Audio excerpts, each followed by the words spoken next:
রাজ্য জুড়ে আরজিকর কাণ্ডের প্রতিবাদ চলছে। নির্যাতিতার বিচারের দাবিতে ফের একবার পথে নেমেছে নাগরিক সমাজ এবং তারা রাত দখলের আরও একবার ডাক দিয়েছে। অর্থাৎ নাগরিক সমাজের পক্ষ থেকে আরও একবার রাত দখলের ডাক দেওয়া হয়েছে। তবে শুধুই যে সাধারণ মানুষ বিচার করছেন তা নয়, জুনিয়র চিকিৎসক ডাক্তারদের পাশাপাশি মৃৎশিল্পী, রিক্সা চালকরা তারাও কিন্তু আজকে পথে নেমেছিলেন এবং এই মুহূর্তে রাত দখল কর্মসূচি চলছে। ফের একবার রাজপথে প্রতিবাদ গর্জন।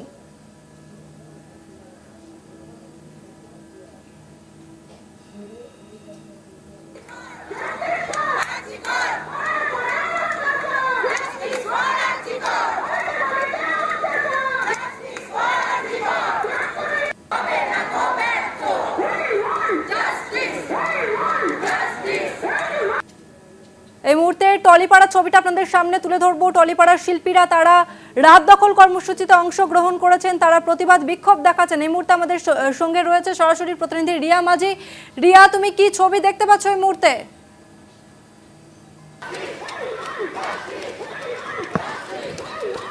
একদমই তসমিনা, তোমাকে জানিয়ে রাখবো যে আগামীকাল আমরা জানি যে সুপ্রিম কোর্টে হিয়ারিং রয়েছে এবং তার আগেই রাত দখল কর্মসূচি আজকে দেশ জুড়ে চলছে। এবং এই মুহূর্তে আমি হাজরা মোড়ে রয়েছি, যেখানে দেখা যাচ্ছে যে টলিগঞ্জ থেকে টলিপাড়ার যারা শিল্পীরা রয়েছেন তারা একটি এই রাত দখল কর্মসূচির যে অবস্থান তারা সেখান থেকে র্যালি করে এসেছে এবং র্যালি করে আসার সময় তারা যেমনটা দেখা যাচ্ছে যে হাজরায় তারা উপস্থিত হয়েছে।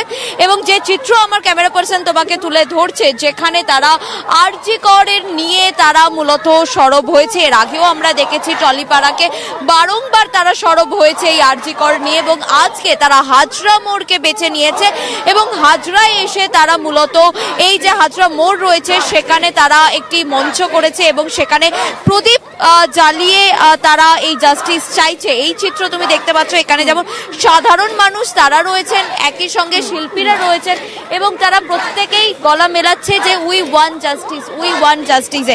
সেই চিত্র কিন্তু এখান থেকে কার্যত পরিষ্কার হচ্ছে। তুমি দেখতে পাচ্ছ যে টলিপাড়ার একের পর এক যারা মুখ রয়েছে তারা কিন্তু এই যে আন্দোলন সেই আন্দোলনে তারা সরব হয়েছে এবং প্রত্যেকেই এখানে অনেকেই রয়েছে। আমি চেষ্টাও করব তাদের সাথে একটু কথা বলার জন্য, যে তারা প্রত্যেকেই সরব হয়েছে এখানে এবং একই সঙ্গে তুমি দেখতে পাচ্ছ আমি একটু কথা বলার চেষ্টা করব। দিদি, আজকে আপনারা টলিগঞ্জ থেকে বেরিয়েছেন, হাজরা মোড়ে এসেছেন এই মুহূর্তে। জনতার দরবারে বেরিয়েছি, সব জনতা যেমন বেরিয়েছে আমরাও মানুষ, আমরাও বিচারের আশায় পথে নেমেছি, দিনকে দিন নামছি। দেখা যাচ্ছে যে টলিপাড়া একদম প্রতিদিনই বলতে গেলে প্রায় রাস্তায় নামছে জাস্টিস পাওয়ার জন্য। আগামীকাল সুপ্রিম কোর্টের হিয়ারিং রয়েছে, আপনারা কিছু বলতে চান? সেখানে কিছু পৌঁছে দিই। আমরা তো আশা করছি আমরা ন্যায় বিচার পাবো। তারা তাদের প্রোটোকলের মধ্যে রয়েছে, তাদের হয়তো স্টেপ বাই স্টেপ এমন কিছু ইনভেস্টিগেশন চলছে যেটার জন্য হয়তো আসছে না, কিন্তু এই যে দিন পিছনোটা সেটা বিভিন্ন মানুষের মনে ক্ষোভের সঞ্চার করে। একটা পর একটা দিন চলে যাচ্ছে, জাস্টিস মানে আসতে গিয়েও কোথাও বাধাপ্রাপ্ত হচ্ছে, কিন্তু এই বিচারটা আসতেই হবে। তার কারণ পুরো সমাজটাতে তো ঘুণ ধরে গেছে। সিস্টেমের গোড়া থেকে অনেক আমূল পরিবর্তন দরকার। আর আমরা যে শুধু আইন আইন বলছি, শুধু আইন নয়, বাচ্চা মানুষ করার সময় থেকে প্যারেন্টিংটা এমন হবে যেখানে তাদের মানে আমাদের এডুকেশন সিস্টেমে দরকার হলে পরিবর্তন আনতে হবে, যে শুধু পুঁথিগত বিদ্যা নয়, ছোটবেলা থেকে এই শিক্ষাটা দিতে হবে যে প্রত্যেকটা মানুষের অন্য মানুষের প্রতি আচরণ কেমন হওয়া উচিত। দরকার হলে আইন প্রণয়ন করে সিস্টেমে পরিবর্তন আনতে হবে। আমরা তো ভোট দিয়ে আমাদের সাংসদদের সংসদে পাঠাই, আমাদের ভয়েসটা রেজ করবেন ওনারা। ওনাদের এটা দায়িত্ব যে ওনারা দরকার হলে আইন পাস করা। আজকে হাজরা মোড়ে আপনারা এই অবরোধ করছেন, কিছু কি বার্তা দিতে চাইছেন মুখ্যমন্ত্রীকে?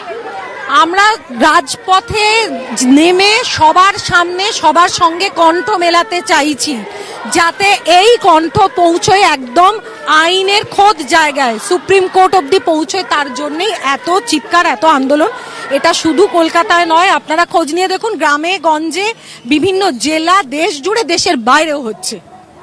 একদমই দেশ জুড়ে এই আন্দোলন হচ্ছে এবং আমরা দেখেছি যে আরজিকরের আগামীকাল 30 দিন সম্পূর্ণ হবে এবং ইতিমধ্যেই এই যে আন্দোলন প্রতিটা পেশার মানুষরা যে রাস্তায় নামছে এটা কিন্তু আজও জারি রয়েছে। আগামীকাল সুপ্রিম কোর্টে হিয়ারিং রয়েছে। একদমই রিয়া, আগামীকাল সুপ্রিম কোর্টের দিকে গোটা